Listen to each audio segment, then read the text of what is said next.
Hello everyone. तो चलो मैं आपको यहाँ पे जीएफटी का जो अकाउंट अपडेट है वो मैं आपको दे देता हूँ। सबसे पहले हम लोग चलते हैं डैशबोर्ड की ओर। आप यहाँ पे देख सकते हो अकाउंट ओवरव्यू। अगर आप देखोगे आप ये देख सकते हो ओवरऑल मैंने लॉस क्या है $89, राइट। और अभी भी हम लोग फेज़ 1 पे ही है। उसके बाद ट्रेडिंग ओवरव्यू हम लोग चलते हैं। यहाँ पे आप सारे डिटेल्स देख सकते हो। तो बस मैंने इतना ही ट्रेड किया है। और आपको यहाँ पे मैं इसके बारे में थोड़ा सा स्टोरी समझा देता हूँ कि क्या चल रहा है।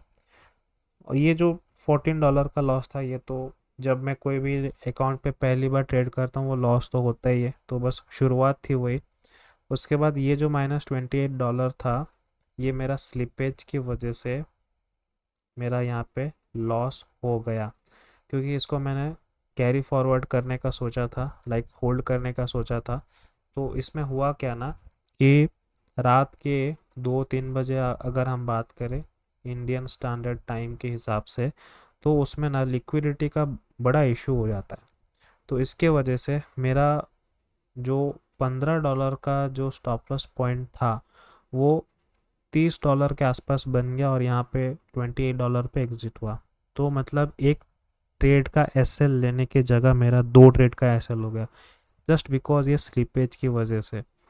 तो मेरे को यहाँ पे ये चीज़ सीखने को मिला कि कभी भी ओवरनाइट पोजीशन मत बनाओ, और अगर बना भी रहे हो तो उस तरीके से लेबल होना चाहिए ताकि वो एक अच्छा मूव, यानी कि एक अच्छा गैप उसको मिल सके मूव करने के लिए। वरना क्या होगा कि अगर आपने कोई छोटा रेंज पे इसको बाय किया है और वहाँ पे थोड़ा ऊपर गया और उसके बाद लाइक स्लिपेज का इशू अगर हो जाता है, तो आपका यहाँ पे स्टॉप लॉस अगर आप रखते हो तो वो स्टॉप लॉस पॉइंट पे वो एग्जिट ही नहीं होगा। जैसे मेरे केस में वो ये हुआ क्या ना, इसको मैंने शायद तक सेल ही किया था। यस, इसको मैंने सेल किया था। तो अचानक इतना स्प्रेड हो गया, तो ऊपर में जाके मेरा जो एरिया स्टॉप लॉस था उसका उसको हिट नहीं करके और एक ऊपर वाला एरिया वहाँ पे एग्जिट हो गया, राइट। तो ये सब कुछ यहाँ पे मैंने चीज़ सीखा कि भाई ओवरनाइट पोजीशन कभी भी लेना नहीं है। अगर आपका पास में कहीं पे कुछ एरिया है, भले ही सेटअप बने, भले ही कुछ भी हो जाए, अगर 2-3 बजे रात के अगर वहाँ पे सेटअप बन रहे तो उसको लेना मत गलती से। मुझे यहाँ पे ये चीज़ सीखने को मिला। अब हम लोग आगे बात करते हैं। यहाँ पे जो $23 का लॉस हुआ, $19 का लॉस हुआ, इसके पीछे मैं आपको अपना स्टोरी समझाता हूँ। यहाँ पे यूरो एनजेडी पे मैंने ट्रेड लिया हुआ था बाय साइड। और यहाँ पे हुआ क्या मैं आपको बताता हूँ। जनरली मैं क्या करता हूँ, ट्रेडिंग व्यू पे एनालिसिस करता हूँ। तो सबसे पहले हम लोग यहाँ पे यूरो एनजेडी पे चलते हैं ताकि मैं आपको यहाँ पे इसका जो चार्ट है उसको मैं दिखा सकूँ। ये आप देखो, यूरो एनजेडी पे मैंने स्विच किया 15 मिनट का टाइम फ्रेम पे। और मैं हमेशा, अगर आप मुझे पूछो कि मेरा स्ट्रैटेजी क्या है, मैं सपोर्ट रेजिस्टेंस पे ही बस फोकस करता हूँ। लाइक मुझे एसएमसी आईसीटी वगैरह कुछ समझ नहीं आता है, क्योंकि इंडियन मार्केट्स की अगर हम बात करें वहाँ पे भी मैं सपोर्ट रेजिस्टेंस पे ही काम करता हूँ और मुझे वहाँ पे अच्छा खासा प्रॉफिट मिल जाता है, राइट। तो बस यही कंसेप्ट मैंने यहाँ पे फॉरेक्स पे लगाया है। और देखो, बहुत सारे लोग बहुत सारी चीज़ें बोलते हैं कि नहीं, फॉरेक्स में आईसीटी बहुत काम करता है, 1 मिनट टाइम फ्रेम पे लाइक अच्छा रिजल्ट हमें देखने को मिलता है, और पता नहीं टर्टल सूप सीआरटी पता नहीं क्या क्या स्ट्रैटेजी बोलते रहते हैं। बट देखो, मैं एक सिंपल सा चीज़ बोलता हूँ कि आप भले ही जो भी चीज़ सीख लो, ठीक है, सपोर्ट रेजिस्टेंस भी काम करता है, आपका आईसीटी भी काम करता है, आपका एसएमसी भी काम करता है, सब कुछ काम करता है। बस आपका एक परफेक्ट सेटअप होना चाहिए, परफेक्ट स्ट्रैटेजी होना चाहिए। उस पे आपका कितना साइकोलॉजी है, कितना आपका रिस्क मैनेजमेंट है, वही देखना है और कुछ भी यहाँ पे देखना नहीं है, राइट। तो मेरे को चीज़ें को बड़ा सिंपल रखने की पसंद है, तो मैं वही कोशिश करता हूँ। और आप यहाँ पे देखो, हम लोग बात करते हैं चार्ट पे। यहाँ पे मैं आप सभी को एक चीज़ पूछना चाहता हूँ। अगर आप इस चीज़ के बारे में जानते हो तो आप इस वीडियो के नीचे कमेंट करके भी मुझे हेल्प कर सकते हो चीज़ों को समझने में कि एग्जैक्टली ये क्यों होता है। अब देखो, मैं अपना इंडियन मार्केट का थोड़ा सा स्टोरी आपको बता देता हूँ। इंडियन मार्केट में क्या होता है ना, कैंडल का उतना मैनिपुलेशन नहीं होता। आपको लगता है कि मैनिपुलेशन होता है, बट ट्रस्ट में, मैं बहुत टाइम से इंडियन मार्केट में काम कर रहा हूँ, तो मुझे वहाँ पे अच्छे से चीज़ें पता है किस तरीके से वहाँ पे काम होता है, राइट। तो वहाँ पे ना जो कैंडल फॉर्मेशन होते हैं, लाइक अगर हम यहाँ पे बात करें, जैसे मैं आपको बताने वाला हूँ, तो अगर आपको इसके बारे में पता है तो ज़रूर मुझे कमेंट सेक्शन पे बोलिएगा, हेल्प करिएगा, ताकि मैं भी ये चीज़ जान सकूँ। अब इंडियन मार्केट में होता क्या है, आप चाहे कोई भी कोई भी ब्रोकर के साथ अगर आप अकाउंट ओपन करते हो, चाहे वो धन हो, आप स्टॉक्स हो, जीरोधा हो, आपको जो कैंडल का फॉर्मेशन है ना एकदम सेम टू सेम देखने को मिलता है। बट फॉरेक्स में जब हम बात करते हैं, तो फॉरेक्स में अगर आप अभी यहाँ पे देखो, यूरो एनजेडी की मैं बात कर रहा हूँ, 15 मिनट का टाइम फ्रेम मैंने यहाँ पे सेट किया हुआ है, और यहाँ पे आप देख सकते हो कुछ कैंडल फॉर्मेशन इस तरीके से देखने को मिला, और यहाँ पे भी आप इसको याद रख सकते हो, कुछ ऐसा फॉर्मेशन हुआ है, ठीक है। अब यहाँ पे हुआ क्या है कि जब भी प्राइस इस एरिया को टच कर रहा है, प्राइस ऊपर जा रहा है, ठीक है, जब भी प्राइस टच कर रहा है ये ऊपर जा रहा है, आप यहाँ पे देख सकते हो।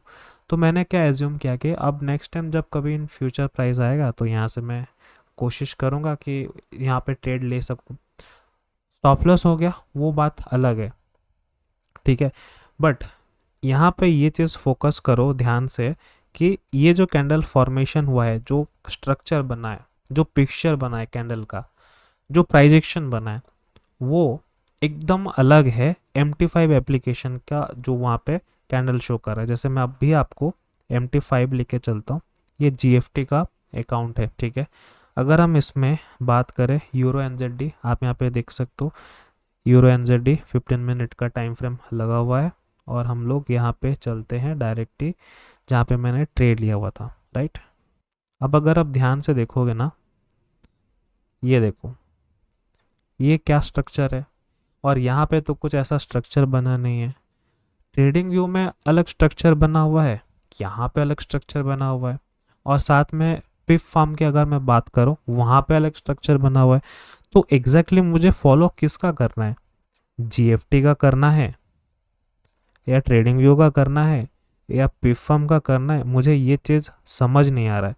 अगर आपने कभी इस तरीके से प्रॉब्लम फेस किया और आपको इसका सल्यूशन पता है, तो मुझे ज़रूर इसके बारे में थोड़ा सा गाइड करिएगा कि एग्जैक्टली इसको टैकल कैसे करना है, ठीक है, राइट। और US ऑयल की भी मैं बात कर लेता हूँ, मतलब आप बोल सकते हो मेरा किस्मत ही ख़राब है। अब मैं US ऑयल का आपको मैं दिखाता हूँ प्राइस एक्शन हुआ क्या। हम लोग अभी चलते हैं US ऑयल पे, ठीक है। यहाँ पे सपोर्ट रेजिस्टेंस के हिसाब से अगर हम बात करें कि मुझे लगा कि यहाँ से प्राइस अप गया है, तो जब भी फर्स्ट टाइम जब यहाँ पे आएगा, जैसे कि आया, मैंने यहाँ पे एग्जीक्यूट भी किया बाय के लिए, राइट। और अगर आप देखोगे नीचे कुछ भी यहाँ पे न्यूज़ वगैरह कुछ भी नहीं है, फिर भी यहाँ पे आप देखो किस तरीके से ये जो एक सिंगल रेड कैंडल फॉर्मेशन हुआ है, आप देख सकते हो यहाँ पे, जैसे कि मैं यहाँ पे मार्क भी कर रहा हूँ, यहाँ पे आप देख लो जिस तरीके से कैंडल फॉर्मेशन हुआ है, इसके वजह से मेरा यहाँ पे स्टॉप लॉस हिट कर गया। इतना टाइम यहाँ पे हुआ, वहाँ पे नहीं, एग्जैक्टली जब इस पॉइंट पे हुआ ना मेरा स्टॉप लॉस हिट किया, और यहाँ पे आप देखो टाइम क्या है, 4:30 PM। अब मैं क्या ही बोलूँ, उसके बाद यहाँ से प्राइस फिर नीचे आया, वो बात अलग है, बट मेरा यहाँ पे अगर ये स्टॉप लॉस हिट नहीं करता ना, मेरा यहाँ पे अच्छा खासा टारगेट भी मिल जाता, राइट, क्योंकि मैंने यहाँ पे 1:2 के लिए ही प्लान किया था। अगर आप देखोगे मेरा एंट्री वगैरह जो है, आप यहाँ पे देख सकते हो मेरा एंट्री जो है इस सपोर्ट के आसपास यहाँ पे था, स्टॉप लॉस यहाँ पे था, टारगेट इजीली यहाँ पे 1:2 बन ही जाता, बट ऐसा हुआ नहीं। मेरा यहाँ पे स्टॉप लॉस हिट किया, फिर इतना बड़ा कैंडल बनाया, फिर यहाँ पे हुआ, इस यहाँ पे क्लोजिंग दिया, फिर उसके बाद यहाँ से सेलिंग आया, तो इसके वजह से मेरा यहाँ पे GFT, ठीक है, GFT और पिप फार्म दोनों अकाउंट पे मेरा स्टॉप लॉस हो गया। तो बस यही सब चल रहा है, और मैं आप सभी को क्या अपडेट दूं, और इसी वजह से मेरा back to back 3 trade stop loss hit पे। फिर उसके बाद मैंने बोला कि छोड़ो यार, थोड़ा सा रिलैक्स करते हैं माइंड को, और मैंने जो यहाँ पे ट्रेड लिया था इसको हम लोग बैक टेस्ट करेंगे, और सिर्फ इसी के नहीं, जितने भी करेंसी पेयर है सब पे बैक टेस्ट करेंगे चीज़ों को। और मेरा एंट्री तो मिस हो रहा है, मैं क्या करूँ, क्योंकि हम लोग का एंट्री अजब अजब टाइम पे मिल रहा है, लाइक सुबह के 2:30 बजे मिल रहे, या फिर सुबह के 6 बजे एंट्री मिल रहे। अब पॉसिबल नहीं है इतना सुबह उठने का, बट अभी करना ही पड़ेगा यार, कोशिश नहीं करेंगे तो फिर क्या होगा। और बहुत रेयर एंट्री मिलता है शाम के टाइम पे, मोस्टली सुबह के टाइम पे मेरे सेटअप के अकॉर्डिंग एंट्री मिलता है, तो उसके हिसाब से अभी प्लान करना पड़ेगा। तो अगर हम लोग अभी अकाउंट अपडेट की हम बात करें, जैसे हम लोग वापस चलते हैं यहाँ पे जीएफटी का, तो ऐसा कुछ बहुत बड़ा नहीं बिगड़ गया है।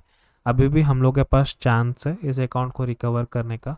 अब डिपेंड करता है यार, अभी अगर सही से मार्केट चला या फिर मेरे स्ट्रेटेजी पे और रिफाइन करने की ज़रूरत है, या फिर कुछ ना कुछ तो रीज़न होगा जिसके वजह से मेरा यहाँ पे लॉसेस हो रहे। अब उसको आइडेंटिफाई करना है और उसके ऊपर काम करना है, राइट। तो मैं आपको बस यही चीज़ बताना चाहता था इस वीडियो पे, और आगे अगर कुछ न्यू अपडेट आना होगा तो मैं डेफिनेटली आपको बता दूंगा कि मेरा अकाउंट ब्रीच हो गया फिर क्या हो गया, सब कुछ मैं आपको बताऊंगा, ठीक है। तो सोल्यूशन मुझे ज़रूर बताइएगा अगर आपको इसके बारे में कुछ आइडिया है तो, राइट। तो चलो मैं आपसे मिलता हूँ नेक्स्ट वीडियो पे। Thank you so much for watching this video.